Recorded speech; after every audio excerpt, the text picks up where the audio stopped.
Building codes require that a house have a weather-resistant barrier on it. That goes underneath the siding, and what that does is that when water goes through the siding, it prevents that bulk water from soaking the sheathing.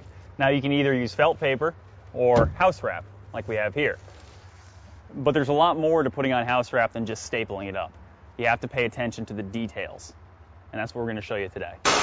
Inside corners on the outside of a house are a real trouble spot for water intrusion. And it's made even worse when builders wrap the house wrap loosely around the corner, and the siding contractor has to come in, and he's not going to want to mess around with it, so he just slices it to get a nice clean joint in the corner. So in this video, I'm going to show you how to weave the house wrap into this corner and keep it tight so that the siding contractor's happy and your house stays dry. Because we framed these walls in the deck and they're two separate walls, I applied the house wrap and then I folded it over before it gets to the corner so that once they're stood up and joined together, I can now fold this in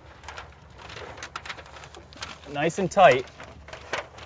And to really make sure I get a crisp corner here so that the siding contractor is going to be happy, I just take a scrap. You can use a scrap 2x4, an extra piece of sheathing.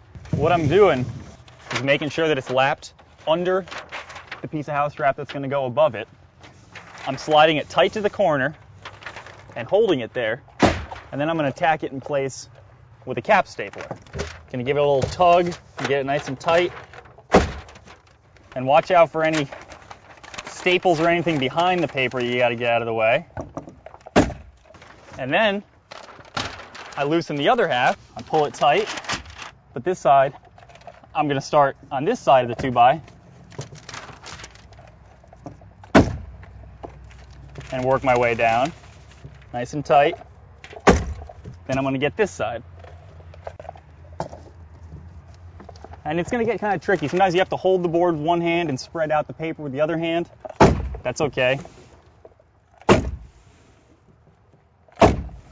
And now when I apply my tape to this horizontal seam, I've got a nice double lapped corner, no water's getting in there.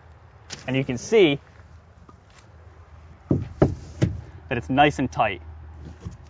I can get all the way up to the corner with my board.